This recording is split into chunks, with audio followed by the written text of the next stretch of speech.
St. Nicholas and the Butcher. Once upon a time, in a small picturesque village in France, there lived a kind and generous man named Nicholas. Nicholas was known far and wide for his love of helping people, especially children. With his red cloak and long white beard, he was a familiar and beloved figure in the village. Everyone admired him for his kindness and generosity. One cold winter's day, as the village prepared for Christmas, a dreadful event occurred. 3 little children had gone missing. Their parents were distraught, and the entire village joined in the search. Nicholas, with his big heart, was deeply concerned. He knew he had to help find the children and bring them back safely. The 3 children, Pierre, Jacques, and Marie, had wandered far from home while playing in the snow. As the sun began to set, they realized they were lost. The cold wind bit at their noses and fingers, and they were scared.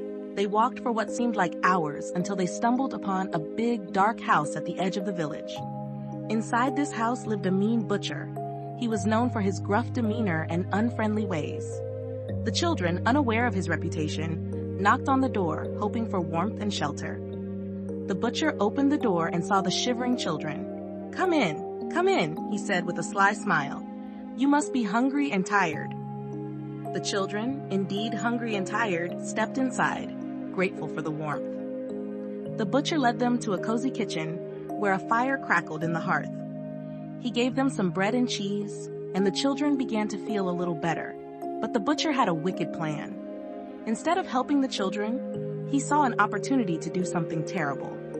As the children finished their meal, the butcher said, "You must be very tired.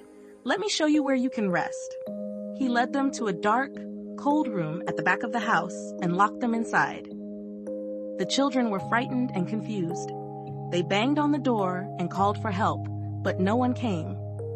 The butcher ignored their cries and went about his business. Little did he know that Nicholas, with his big heart and keen senses, was already on the children's trail. Nicholas had been searching all over the village. He followed the children's footprints in the snow, which led him to the edge of the village and to the butcher's house. The house looked dark and uninviting, but Nicholas was not afraid. He approached the door and knocked firmly. The butcher opened the door and was startled to see Nicholas standing there. "Good evening, dear butcher," said Nicholas with a kind smile.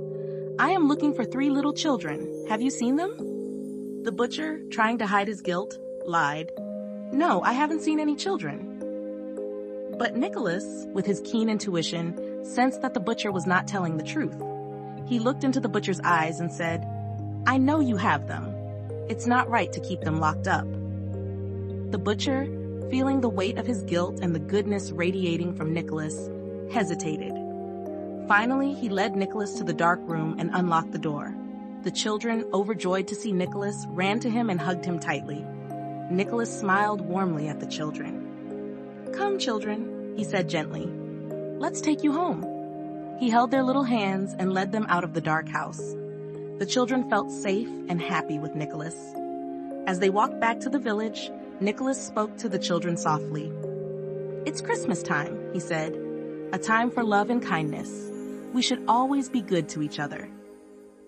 The children listened carefully and nodded, understanding the importance of his words. When they reached the village, the parents of Pierre, Jacques, and Marie were overjoyed to see their children safe and sound. Tears of happiness streamed down their faces as they thanked Nicholas.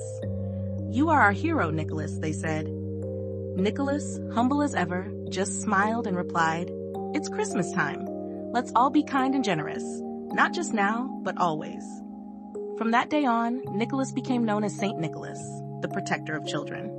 Every year as Christmas approached, he would visit homes, leaving gifts for children, and reminding everyone of the true meaning of kindness and generosity.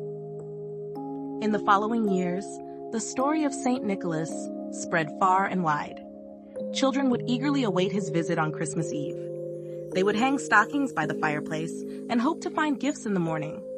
Parents would tell their children about the kind and generous St. Nicholas who saved the 3 children from the mean butcher. As the tradition grew, people began to celebrate St. Nicholas Day on December 6th in honor of his good deeds. Families would come together, share meals, and give gifts to each other. The spirit of St. Nicholas's kindness filled the hearts of everyone, young and old. The mean butcher, having learned a valuable lesson, changed his ways. He realized the importance of being kind and helpful. He began to treat his customers with respect and became known for his generosity. The village, seeing his transformation, forgave him and welcomed him back into their hearts. As years went by, the legend of St. Nicholas continued to inspire people all over the world. His story was passed down from generation to generation, reminding everyone of the power of kindness and the importance of helping those in need. Even today, when we celebrate Christmas, we remember St. Nicholas and his acts of kindness. We hang stockings, give gifts, and share love with our families and friends. We remember that Christmas is not just about receiving gifts, but about giving, caring, and being kind to one another. The moral of the story: we learn that being kind and helping others is very important. When we see someone in need, we should always try to help, just like St. Nicholas did. By being kind and generous, we make the world a better place for everyone. Let's always remember to share and care for others, especially during Christmas. It's a time for love, kindness, and joy.